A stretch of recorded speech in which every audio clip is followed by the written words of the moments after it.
তার মানে তিনি বুঝে গেছেন যে ভারতকে বাদ দিয়ে চলবে না, এবং এটাও বুঝেছেন যে বাংলাদেশ নিয়ে আমেরিকা নিজের মতো করে কোনো সিদ্ধান্ত নিতে পারে না।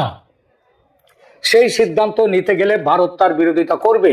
এই পরিস্থিতিতে তাহলে আমেরিকা ওই যে চেয়েছিল যে করবে তাদের একটা ইকোনমিক করিডর, যে হিউম্যান করিডর দেওয়ার যে প্রস্তাব দিয়েছিল সেই প্রস্তাব, তারপরে আরো যেসব প্রস্তাব, ওখানে ঘাঁটি বসাবার যে প্রস্তাব, এই প্রস্তাবগুলো চীনের প্রভাব দমন করার জন্য বাংলাদেশে ঘাঁটি স্থাপন করাটা কতটা জরুরি সেটা আমেরিকা বোঝাবে।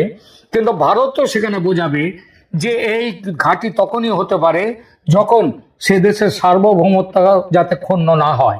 এবং এই প্রস্তাবের ভারত বলতে পারে যে এখন যে ইউনূস সরকার আছে সেই ইউনূস সরকার একটি অবৈধ সরকার, দখলদার সরকার, এবং এই দখলদার সরকার এত বড় ব্যাপারে কোনো সিদ্ধান্ত নিতে পারে না। সুতরাং ইউনূস, আর এখানে দেখুন, এবং তার জন্য ভারত কি বলবে, ভারত বলবে যে এখন এই কথা নয়, ইউনূস সরকার এই সিদ্ধান্ত নিতে পারবে না, আমেরিকা আপাতত চুপচাপ থাকুক, তারপরে দেখা যাবে যে এই বিষয়ে কি সিদ্ধান্ত নেয় সেখানকার গণতান্ত্রিকভাবে নির্বাচিত একটি বৈধ সরকার আসার পর। ইউনূস এখানে আরেকটি বড় ভুল করেছেন, চীনের সঙ্গে দহরম মহরম করে। একথা মনে রাখতে হবে যে কোয়াড তৈরি হয়েছে চীনের প্রাধান্য খর্ব করার জন্য। সুতরাং ইউনূসের ওই চীন ঘনিষ্ঠতা, বিশেষ করে পাকিস্তানের সঙ্গে মিলে জোট তৈরির যে চেষ্টা বাংলাদেশ করছে, আপনারা জানেন 3-4 দিন আগেই না, গত 21শে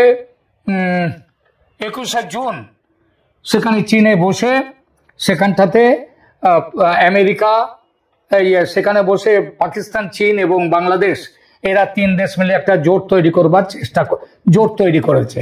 এবং সেই জোটের মুখ্য উদ্দেশ্য হলো এই অঞ্চলে যাতে কোয়াডকে বাইপাস করে কোয়াডের সাথে লড়াই করবার জন্য একটা জায়গা যাতে খুঁজে পায়। সুতরাং বাংলাদেশের ইউনূস সরকার বর্তমানে যে একদিকে চীন আর একদিকে আমেরিকা, দু হাতে দুধও খাবো তামাকও খাবো, দুদিকেই রয়েছে, এই জিনিসটা আর চলবে না।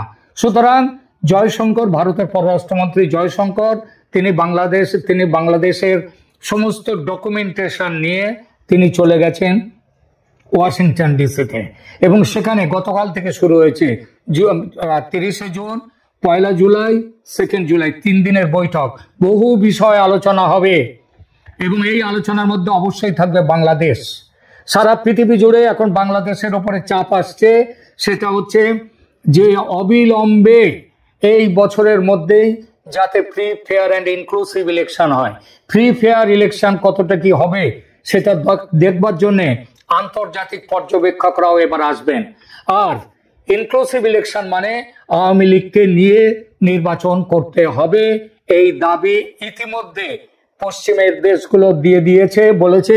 এমনকি আমেরিকা যুক্তরাষ্ট্র পর্যন্ত গত কয়েকদিন আগে খলিলুর রহমান গিয়ে যে সেখানকার আমেরিকা যুক্তরাষ্ট্রের সহ পররাষ্ট্র সচিব তার সাথে যে মিটিং করেছেন, সেখানে পরিষ্কারভাবে বলে দেওয়া হয়েছে যে ভারতের যে বাংলাদেশে ওই আওয়ামী লীগকে নির্বাচনে পাঠিয়ে নিষিদ্ধ করে তাদেরকে ভোটে অংশগ্রহণ করতে না দেয়া, এটা আমেরিকা মানবে না। আমেরিকা চায় free, fair and inclusive election. আপাতত এই মুহূর্তে আপনারা সকালে দেখতেও পাচ্ছেন যে বান্দরবান, ওই চট্টগ্রাম এলাকায় আমেরিকার ঘাঁটি তৈরির ব্যাপারটা, সমস্ত আমেরিকান সৈন্য সেখান থেকে চলে গেছে তা বলবো না, এখনো রয়েছে, কিন্তু তাদের চেষ্টাটা আপাতত থমকে আছে। এবং থমকে আছে ওই চট্টগ্রাম বন্দর ইত্যাদি নিয়েও আজকাল কথা শুনছেন না। সমস্ত ব্যাপার নিয়ে কথা এবার সামনের দিকে আসবে। এটা মনে রাখতে হবে, আমেরিকা তার যা খুশি তাই আর করতে পারবে না।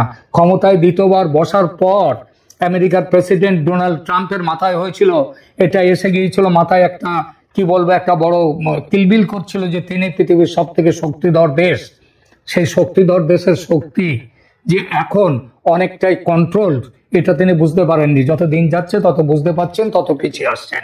সুতরাং বাংলাদেশ নিয়ে বৈঠক ওয়াশিংটন ডিসিতে কোয়াডের 4 দেশের পররাষ্ট্রমন্ত্রীদের মধ্যে হচ্ছেই। দক্ষিণ আমাদের সাউথ ব্লকের খবর এখানে আলোচনা হচ্ছে, এবং হয়তো এখান থেকে এই ঘোষণায় এমনটাও হতে পারে যে কবের মধ্যে ইলেকশন করতে হবে বাংলাদেশে এবং আওয়ামী লীগকে নিয়ে ইলেকশন করতে হবে, সেই ব্যাপারেও একটা নির্দিষ্ট নির্দেশ নির্দেশও বলতে পারেন, কিংবা বলতে পারেন তাদের প্রস্তাব, সেই প্রস্তাবটা এসে যাবে। আপাতত তার দিকেই অপেক্ষা করে বসে আছি, এই কোয়াডের বৈঠকে কি হলো না হলো।